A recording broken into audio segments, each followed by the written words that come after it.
Okay, so this is Group 7's presentation. This week we are doing voice and resonance disorders. So our client for this diagnostic proposal is a 41-year-old female who has been diagnosed with vocal nodules. Her current occupation is a teacher, and she presents with a hoarse, somewhat low-pitched voice that sounds weak. So first, we're going to go into diagnostic questions that will need to be addressed and answered throughout the evaluation. So the first question is, what activities may have caused the client to form vocal nodules? Our second is, how have the vocal nodules affected the client's life / day-to-day activities? The next one is, how have the vocal nodules affected the client's emotional and self-image or emotions and self-image? The next one is, in what situations, speech or environmental, does the client's voice sound more or less hoarse and weak? The next question is, are there other structural or functional deficits in the oral mechanism? Next one is, what compensatory strategies does the client use to assist their voice? The next one is, does the client have any possible comorbidities? What are the client's strengths and weaknesses? Does the client have any allergies or any thyroid concerns that may contribute to the vocal nodules? And finally, what are the client's daily habits related to vocal hygiene?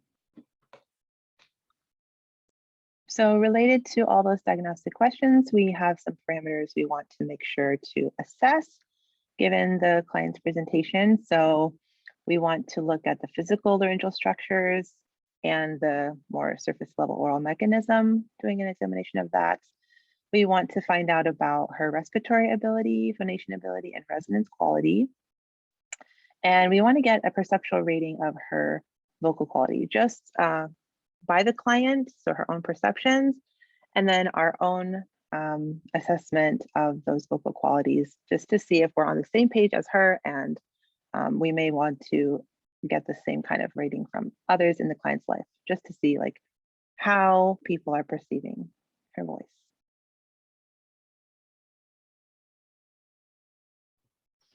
All right, and so the first thing we'll do is have the interview with the client. So our questions that we will ask will include if the client is currently working. We know in the proposal that the client was a teacher, may still be a teacher, so wanting to understand that a little bit better. And assuming that the client is still a working teacher, understanding and asking how that affects the client's voice from their point of view. Also asking if they find themselves yelling over people at work or kids, depending on what that looks like. Also asking if she is currently using any devices at work since being diagnosed with vocal nodules, like a microphone, that can tell us information about if the client is participating already in that vocal hygiene component. Also wanting to ask if outside of teaching, if the client coaches any extracurriculars where she'll be using her voice even more than she does outside of the classroom or in the classroom. What activities does the client like to do? And if this has changed since they have been diagnosed with vocal nodules, whether that be due to whatever those outside activities were being really strenuous on the voice, or is it more emotional because the client doesn't like how their voice sounds currently? Also asking if there's been other previous medical diagnoses apart from vocal nodules. Also asking what setting the client communicates best in. And also asking if the client has difficulty or feels hesitant expressing wants or needs to other people, specifically because of their voice. And if the answer is yes, having the client give an example of what that looks like. Also wanting to know if there have been, what changes the client specifically has noticed in their voice, and wanting to know if they've experienced any throat dryness, voice tiredness, temporary voicelessness, or that lump in throat sensation. Also wanting to know if the client ever feels frustrated when they're communicating because of their voice, and what do they do if they are frustrated? How do they solve that problem? And then these next 3 questions: do you smoke? Do you have allergies? Do you drink caffeine and or alcohol? All of these to be asked to take into account if this plays a role in the client's vocal nodules, in addition to their occupation. And then this last kind of chunk here, does the client's voice feel tired after speaking for long periods of time? And then moving more into specific questions about their voice concerns. So wanting to know when these issues began. Did they kind of develop gradually or suddenly? What conditions surrounded the onset of these vocal concerns, whether it was, cold, if they had a surgery, illness, allergies, things like that. When do they find their voice to be better or at worse? So is it better in the morning compared to at night? And also wanting to understand the client's daily routine and like their day-to-day, specifically their use of their voice, and any specific situations when voice trauma occurs. And then for our observation, what we'll be paying particular attention to while we're seeing this client is if the client experiences any vocal fatigue while we're seeing them from start to finish. Does their voice start off really strong and then kind of transitions to being more low pitched and weak? That's something we'll be paying attention to. And we'll also be seeing how long, like kind of mentioned, she can keep her voice before she loses it. Also paying attention to if the client has any personal or emotional feelings about their voice, as well as people in their life, like a possible spouse. What is the spouse's perception?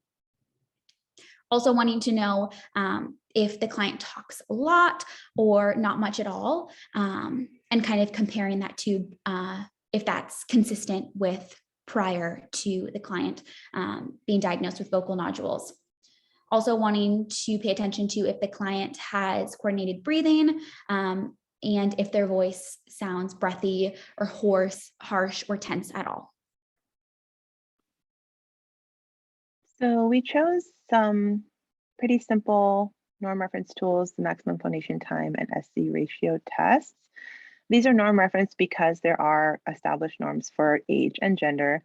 So essentially MPT, maximum phonation time, is how long the client can say ah at a comfortable volume. That should be between 15 and 25 seconds for this particular client. And then we would measure how long she can sustain s and z, and then calculate the ratio between the two, which should be about 1 and shouldn't be higher than 1.2. And then for our descriptive scales and criterion based, as always, we're going to want to start with the hearing screening, just to make sure that hearing does not play a role in the client's diagnosis or anything. And also, as usual, an oral neck exam to assess the structures and any motor deficits, any asymmetry, strength or weakness. And then we're going to give the client the vocal performance questionnaire.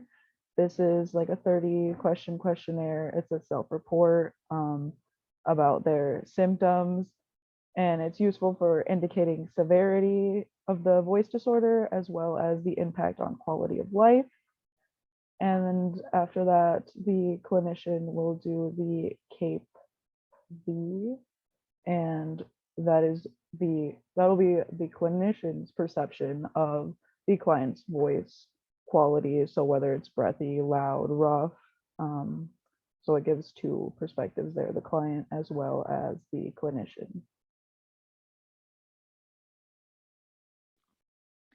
Just in terms of the language sample, we're going to basically use the interview to take a look at the client's speech, voice, and language. So we'll be using her answers to determine those qualities.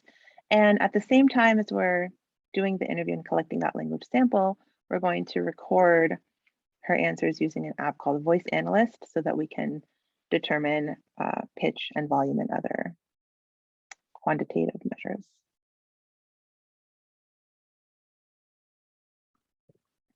For trial therapy and dynamic assessment, we didn't believe that there was a way to dynamically assess voice in this particular case because vocal nodules are not going to go away within a single diagnostic session, but we can recommend that a future clinician during therapy assess maximum phonation time again after teaching the client about vocal hygiene and after doing vocal therapy to see if there is a change resulting from those techniques. So adding on to what Alex said, our recommendations for the client are to implement vocal hygiene practices, inform the client about voice therapy, and to educate her about the nature of vocal nodules and the generally good prognosis for recovery. So voice therapy and vocal hygiene, they kind of go hand in hand and they involve different components, such as reducing abusive vocal behaviors, teaching good vocal hygiene, and direct treatment to alter loudness, pitch, or respiration for good voicing.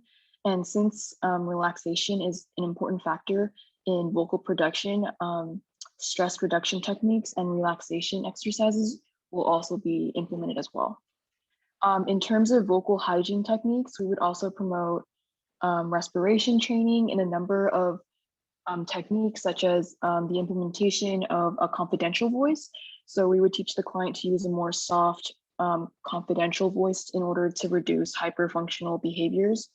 And another example would be the yawn-sigh technique, which would help the oral mechanisms assume a more relaxed position by lowering the larynx and moving the tongue anteriorly, and then slightly opening the vocal folds. So in terms of special considerations, we have to consider a referral to the ENT for laryngoscopic examination if the client has not gone already. She may need a referral to an allergist or a neurologist, and we have to take into consideration the client's possible dysphonia and disorder of phonation. And since we know that the client is a teacher, it may be difficult to rest her voice or practice better vocal hygiene if she's continuing to work. So we can suggest she uses like a microphone or any kind of alternative way to communicate while she's on vocal rest. And lastly, based on the principles of motivational interviewing, we will approach this diagnostic assessment with an understanding that the client may not be ready or receptive to change or voice therapy, and we will adapt to the client's wants or needs.